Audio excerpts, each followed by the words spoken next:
Hi, my name is Danielle. For those of you that don't know me, I go by Poetic sometimes because that's my stage name when I'm actually um, doing my poetry.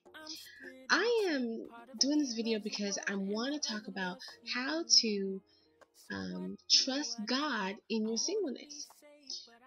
When I got saved when I was like 19 years old, I mean, I knew God all my when I was a kid, but when I really gave God my life, there were a lot of things I didn't know or didn't understand, and in my singleness, it led me down a pathway where I was just looking for love.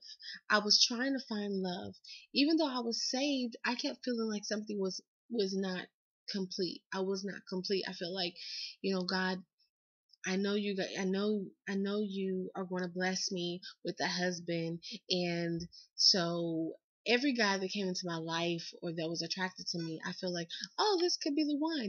And what I didn't look at was I didn't look at a lot of different things. I didn't feel like I needed to look at what church they go to, and what do they really believe. Just because someone says they are a godly man or they're a Christian doesn't mean they are really saved. I had to learn that the hard way, but we're not going to even get into that. Trusting God in your singleness. Think about it. For all you ladies that are single and you love God, you can always give me a comment and tell me, how are you maintaining, and are you trusting God in your singleness? And if you're not trusting God in your singleness, then you can start today, tonight. Because like I said, I went through a journey. This just didn't hit me overnight. In 2011, I had made a decision because I started seeing that my life was being my purpose was being delayed because of some of the choices I made. Some of the choices I made was just pushing me back, and it had a lot to do with my love life. I was choosing the wrong person. I dated this guy, and it didn't work. And then I waited 5 years later, and I ended up getting into another relationship, and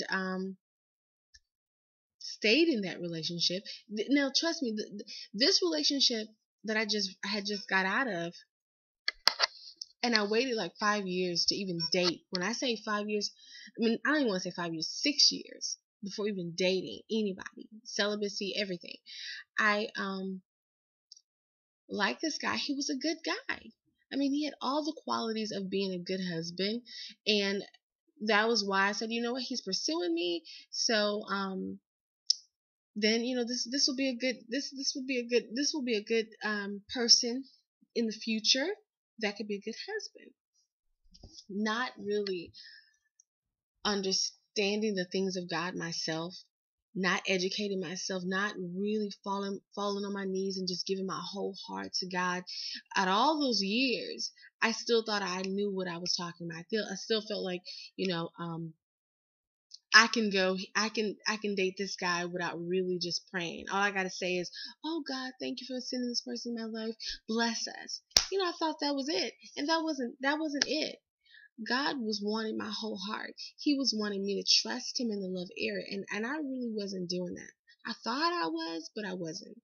And so I hooked up in this relationship. I was with this guy for like 5 years, and that relationship did not work out. And we were planning to get married. Our family, both of the families knew that we were planning on getting married.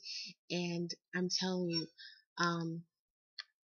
in the process of planning to get married, um, I remember watching a video on YouTube, and her name was Pastor Melinda.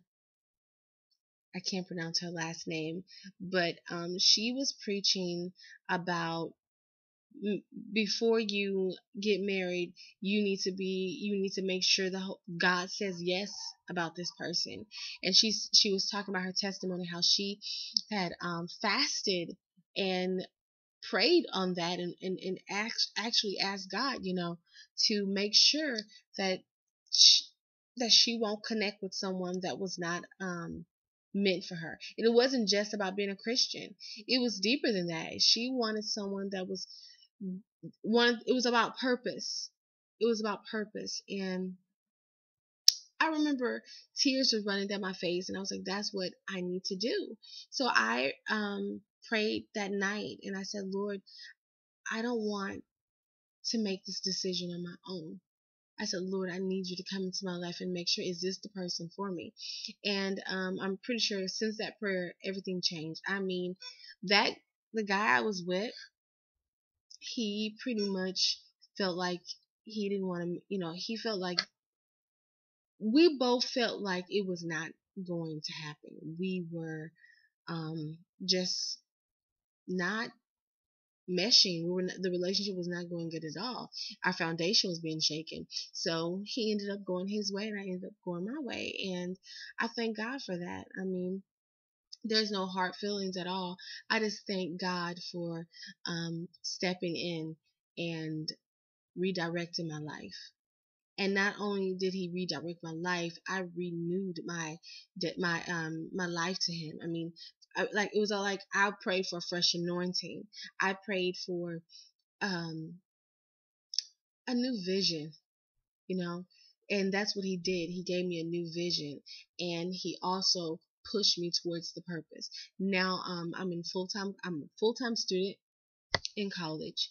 I never had a chance to do that because when I was in my teenager years at 17, I had a baby, and I went right after high school. I didn't go to college. I went to work. I had a job, and now now I'm full-time student, and I'm excited. And not only that, I wrote a book called I Am a Princess. I am powerful. I am priceless. I am a woman of God. I'm really excited about this book. It talks about my testimony, and it has poetry in here that I've written. Um, I'm going to do another video, and I'm going to post this up on my Facebook and my YouTube account on how you can get this book. And there's so many big things in 2013 for this book. I have not really did any I actually finished publishing this book in October 2012. And this book mainly talks about this topic, how to maintain yourself in your singleness, and how to trust God in your singleness. And I pretty much talk about my personal life story, about my testimony, about how I didn't trust God in my singleness and where it led me. So pretty much this is a very interesting book. There are some things I had like right here on, I don't know if you can see this. Well, it talks about I have a princess royalty list, and it says, number 1, I want to say that there is nothing wrong with being single and loving it. Number 2, my princesses, make sure you fall in love with our Father, the King, so he would create in you a new heart, so you would be able to love the man of God that will come into your life. Remember, there is a season for everything, and when you are in your singleness, know that this is a season to embrace your purpose, travel, explore the possibilities of a better you. So, I mean, it goes on. The list goes on, talking about different things to encourage you while you're in your singleness to love God with all your heart. Fall in love with him. Let him reveal. The more you fall in love with God, the more he reveals himself to you. And while you're in your singleness, explore your purpose. Write that book that you know. That's what I did. I wrote the book that I never wrote. I mean, here is the book right now, and I'm in college. I'm in ministry school. So everything that I had desired to do from the time I was 19, I'm doing it now. I'm doing that, and there's more to come. So this is what I'm doing in my singleness. I'm trusting God in my singleness. I'm living out my dreams, and I'm also pursuing my purpose. This is what I'm doing while I'm waiting. God bless you guys. Hope you enjoy this video. Leave your comments. Thank you.